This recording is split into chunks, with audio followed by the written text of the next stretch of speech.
बच्चों, कैसे हैं आप सब। आज का हमारा टॉपिक है force on a moving charge in magnetic field. देखिए, ये बात हम जानते हैं कि जब भी चार्ज मोशन में होता है तो वो अपने अराउंड इलेक्ट्रिक फील्ड और मैग्नेटिक फील्ड को प्रोड्यूस करता है, ठीक है। लेकिन आज हम देखने वाले हैं, अगर किसी पॉजिटिव चार्ज को, राइट, इलेक्ट्रिक चार्ज को आप मैग्नेटिक फील्ड में मूव कराएंगे तो क्या होगा, ठीक है। एक बात जो सबसे पहले हमें टॉपिक के हेडिंग से पता चल रही है कि अगर चार्ज मैग्नेटिक फील्ड में मूव होगा तो वो फोर्स उसके ऊपर एक्ट होगा, राइट। ये बात जो है सबसे पहले लॉरेंज ने पता की थी, इस वजह से हम इसे लॉरेंज फोर्स भी कहते हैं, राइट। चलिए देखते हैं इसे। Electric charge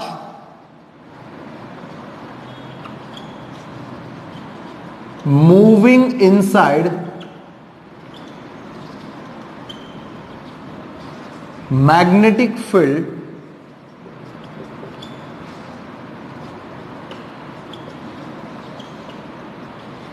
will experiences force on it, right, while no force acting on static charge। देखिए, अगर चार्ज को हम मैग्नेटिक फील्ड में खाली रख दें, राइट, मोशन नहीं कराएं, तब क्या होगा, उसके ऊपर कोई फोर्स, मैग्नेटिक फोर्स एक्ट नहीं करेगा, राइट। लेकिन अगर आप चार्ज को मैग्नेटिक फील्ड में मूव कराएंगे तब और तब ही उसके ऊपर मैग्नेटिक फोर्स एक्ट होगा। यह बात जो है सबसे पहले किसने डिटरमाइन की थी, लॉरेंज ने। इस वजह से इसे हम लॉरेंज फोर्स भी कह सकते हैं। चलिए देखते हैं अब डिटेल में। जैसे कि आप यहां पर देख सकते हैं, यहां पर हमने क्या किया है, एक पॉजिटिव चार्ज ले रखा है। ये हमारे लिए पॉजिटिव चार्ज है, राइट। अब पॉजिटिव चार्ज जो है वो मैग्नेटिक फील्ड की डायरेक्शन में मूव हो रहा है, राइट, या आप ऐसे कह सकते हैं मैग्नेटिक फील्ड में मूव हो रहा है, ठीक है। तो आप यहां पर देख रहे हैं डायरेक्शन ऑफ मैग्नेटिक फील्ड हमने वाई एक्सिस पर ले रखी है, राइट। और चार्ज जो है वो थीटा एंगल बनाकर, मैग्नेटिक फील्ड से थीटा एंगल बनाकर मूव हो रहा है, राइट। मतलब चार्ज यहां पर एक्स वाई प्लेन में मूव हो रहा है। देखिए ध्यान से समझने की कोशिश कीजिए। यहां पर magnetic field along Y axis है, ठीक है, और चार्ज जो है एक्स ऑन वाई प्लेन में मूव करने की कोशिश कर रहा है। इस वजह से इसका जो वेलोसिटी वेक्टर है वो थीटा एंगल बना रहा है मैग्नेटिक फील्ड के साथ, राइट। थीटा एंगल बना रहा है, मतलब अब इसके दो कंपोनेंट निकलेंगे। एक कंपोनेंट होगा v cos थीटा, राइट, और दूसरा कंपोनेंट जो होगा वो होगा v sin theta.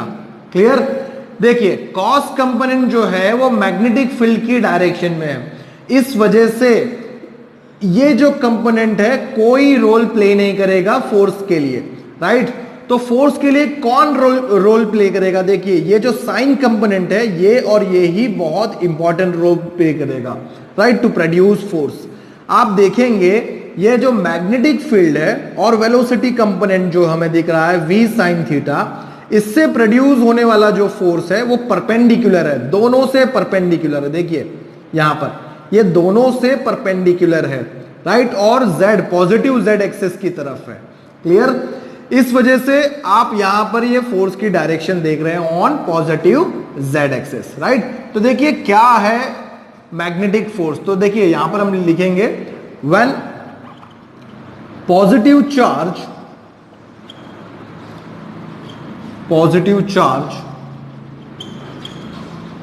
Moves in magnetic field,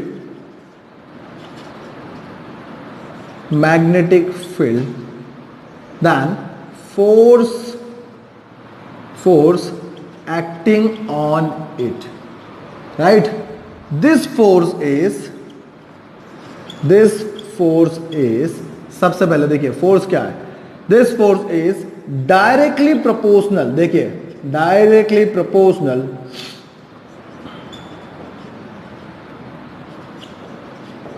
to the, directly proportional, देखिए this force is directly proportional to the magnetic field, right. तो मैग्नेटिक फील्ड से डायरेक्टली प्रोपोर्शनल में। दूसरी बात देखिए, directly proportional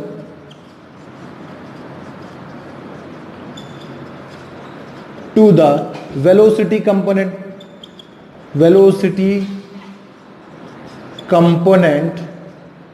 perpendicular to the magnetic field, perpendicular to the magnetic field,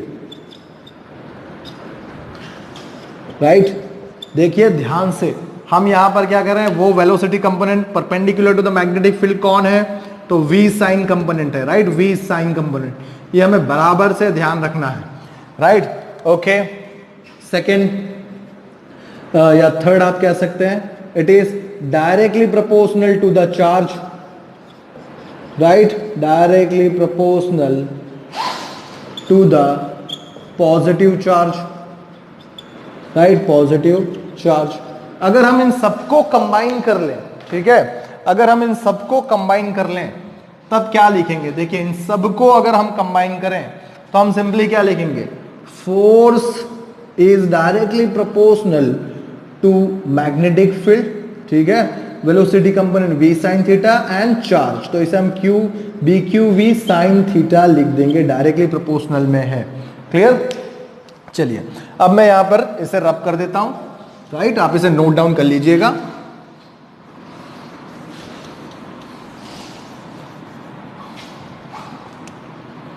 ठीक है, अब आप देखेंगे यहां पर देयरफॉर प्रोपोर्शनलिटी कांस्टेंट को हटाकर इक्वल टू साइन लिखेंगे तो कांस्टेंट रखेंगे k, और इसे थोड़ा अरेंज करें तो ये q v b sin theta हो जाएगा, राइट, इस इक्वेशन को हम ऐसे लिख सकते हैं, ठीक है।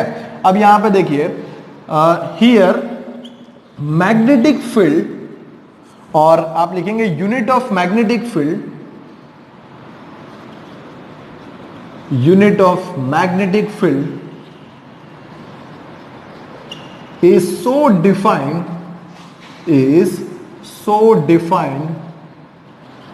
that proportionality constant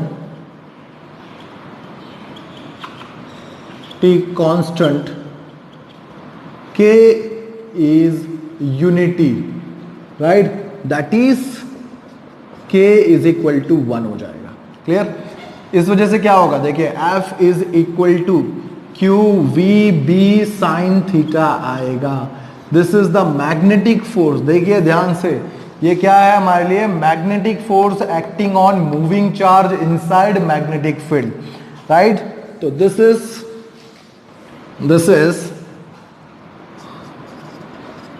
is the magnetic force acting on moving charge inside magnetic field, right। चलिए, right, इसे कहेंगे inside magnetic field, right। also it is called magnetic Lorentz force. देखिए इसे आप क्या कहेंगे, मैग्नेटिक लॉरेंस फोर्स भी कहेंगे, राइट, क्योंकि लॉरेंस ने ही इसे सबसे पहले डिस्कवर किया था, क्लियर, इसलिए इसे मैग्नेटिक लॉरेंस फोर्स कहेंगे हम, राइट। अब देखिए इसका वेक्टर फॉर्म, देखिए आप यहां पर ये वेक्टर फॉर्म भी बन सकता है, क्योंकि यहां पर आप प्रोडक्ट में देखिए क्या है, साइन थीटा है, तो इन वेक्टर फॉर्म आप क्या लिखेंगे, इन vector form,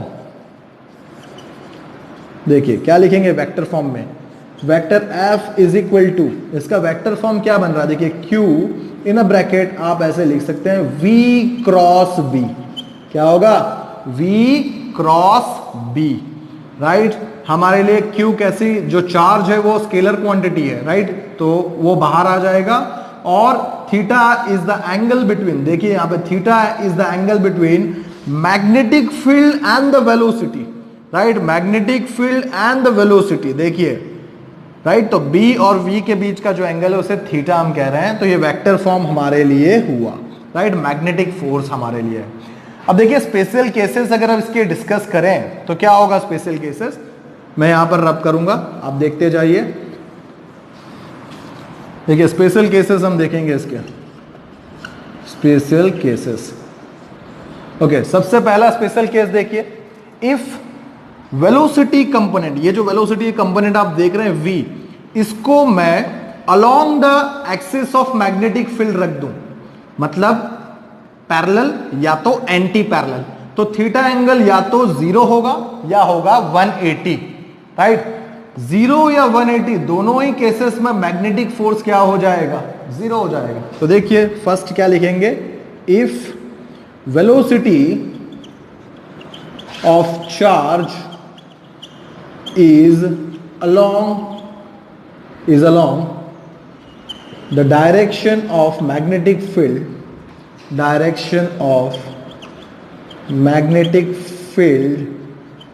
then theta is equal to 0 degree और 180। थीटा कितना हो जाएगा, 0 डिग्री और 180 हो जाएगा। Therefore मैग्नेटिक फोर्स जो आप देख रहे हैं यहाँ पे, मैग्नेटिक लॉरेंस फोर्स जो है F, वो क्या हो जाएगा, 0 हो जाएगा। तो दोनों ही केसेस में 0 हो जाएगा मैग्नेटिक लॉरेंस फोर्स, राइट। ये बात हमें यहाँ पर पहले केस में पता चल रही है। चलिए सेकेंड केस को डिस्कस करेंगे। देखिए सेकेंड केस में क्या होगा, सेकेंड केस में if velocity component is perpendicular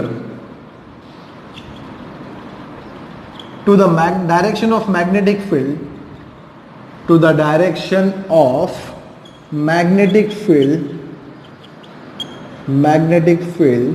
then देखिए क्या होगा, थीटा इज इक्वल टू 90 हो जाएगा। अगर थीटा 90 होगा तो यहां पर क्या होगा, देखिए Q V B sine 90, right. यहां पर क्या होगा, साइन 90, साइन 90 क्या होता है 1, मतलब we got maximum magnetic Lorentz force when the velocity component is perpendicular to the magnetic field. मतलब एक बात आपको बहुत अच्छी तरह से याद रखनी है कि जब वेलोसिटी कंपोनेंट जो होगा, या वेलोसिटी आप मान लीजिए, राइट, वेलोसिटी कंपोनेंट या वेलोसिटी मान लीजिए, वो perpendicular to the magnetic field होगा, तब और तभी उस पर मैक्सिमम हमें फोर्स देखने को मिलेगा, right. This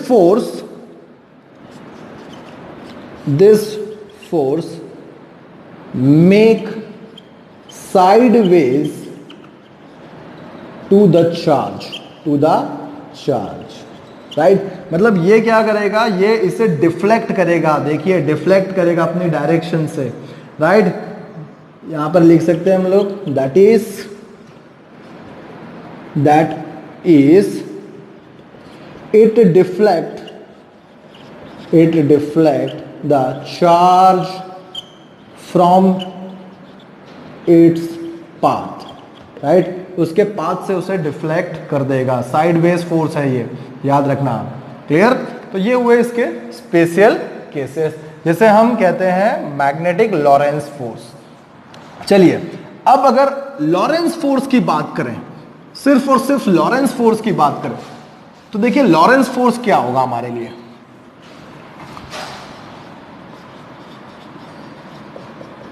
Lawrence force, clear. देखिए the total force acting on charge when it moves inside magnetic field is called Lorentz force, right? The force acting on charge when it moves inside magnetic field is called Lorentz force। तो ये force कौन कौन से force की बात हो रही है, यहां पर इलेक्ट्रिक फोर्स, यानी आप यहां पर लिख सकते हैं that is total force, right. Total force acting, that is total force acting on moving charge. तो देखिए total force acting on moving charge क्या होगा, force acting on charge is equal to, देखिए one force is due to electric field and one force is due to magnetic, right, magnetic field। तो आप यहां पर electric force by electric field क्या लिखेंगे, देखिए Q इंटू ई लिखेंगे, right. ये आपके लिए क्या होगा, फोर्स बाय इलेक्ट्रिक फील्ड। और यहां पर मैग्नेटिक के लिए क्या लिखेंगे, Q in a bracket V cross B, right, this is the force by magnetic, right, या आप इसे B से भी रिप्रेजेंट कर सकते हैं, मैग्नेटिक, क्लियर। तो आप यहां पर देख रहे हैं ये होगा लॉरेंस फोर्स, राइट, इसे सिंपली लॉरेंस फोर्स कहेंगे, जिसमें Lawrence force is the summation of force by electric plus force by magnetic, right, field.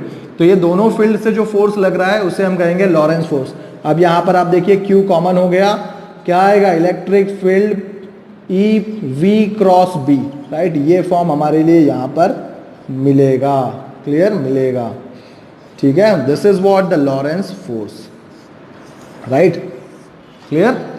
चलिए अभी अब हम देखेंगे, अब हमने लॉरेंस फोर्स भी निकाल लिया है, अब हम इसके मैग्नेटिक फील्ड के यूनिट देखेंगे और डायमेंशन देखेंगे, क्लियर। चलिए लॉरेंस फोर्स भी हमने देख लिया, यूनिट की बात करेंगे। अब यूनिट निकालना बहुत इजी है, देखिए यूनिट की बात करते हैं, unit of magnetic field, right, unit of magnetic field. तो हमें मैग्नेटिक फोर्स पता है which is F is equal to, Lorentz magnetic force पता है F is equal to Q V B होता है, राइट। साइन थीटा, थीटा मान लीजिए हमने ले लिया है 90, साइन 90 क्या हो जाएगा, 1 हो जाएगा, ठीक है। मैग्नेटिक फील्ड आप फाइंड करना चाहते हो तो देखिए B इज इक्वल टू क्या होगा, F by Q into V होगा, राइट। अब अगर इसका यूनिट हम लिखें तो इसका यूनिट क्या होगा, देखिए ये फोर्स है तो न्यूटन आएगा, यहां चार्ज है तो कूलम्ब आएगा, और वेलोसिटी है मतलब क्या होगा, metre per second, right. Coulomb को आप क्या लिखते हैं, it is ampere into second, coulomb को आप क्या लिखते हैं, एम्पियर इनटू सेकेंड। अब क्या होगा, second second cancel, so this is newton by ampere metre, right, newton by ampere metre, और इसे ही हम लोग कहते हैं टेस्ला, राइट, क्या कहते हैं, Tesla, which is represented by capital T, right, which is represented by capital T। तो आपसे अगर कोई पूछे what is 1 Tesla, right, 1 Tesla क्या होगा, मुझे यहां पर 1 टेस्ला बनाना है, मतलब B की वैल्यू 1 बनानी है, इसके लिए मुझे फोर्स कितना लेना पड़ेगा, 1 न्यूटन लेना पड़ेगा, ठीक है। चार्ज कितना लेना पड़ेगा मुझे, देखिए यहां पर चार्ज कितना लेना पड़ेगा, चार्ज आपको 1 कूलम्ब लेना पड़ेगा, ठीक है। वेलोसिटी कितनी लेनी पड़ेगी, 1 मीटर पर सेकेंड लेनी पड़ेगी, तब आपको B कितना मिलेगा, B is equal to 1 tesla मिलेगा, राइट, तब B आपको कितना मिलेगा, दिस इज 1 टेस्ला, क्लियर। देखिए तो 1 टेस्ला की डेफिनेशन देनी हो तो क्या होगी, 1 coulomb of charge, 1 coulomb of charge moving with 1 metre per second speed, right, inside a magnetic field, then force acting on charge is 1 Newton, then it is 1 Tesla, then magnetic field is 1 Tesla, magnetic field कितनी होगी, 1 Tesla होगी। एक बात बहुत आपको अच्छी तरह से याद रखनी है, टेस्ला जो है वो बहुत ही बिगर यूनिट है मैग्नेटिक फील्ड के लिए, ठीक है। इस वजह से हम इसकी दूसरी यूनिट भी रिप्रेजेंट करते हैं, दूसरी यूनिट हमारे लिए है गॉस, राइट, आप इसे कहते हैं gauss, right, represented by capital G।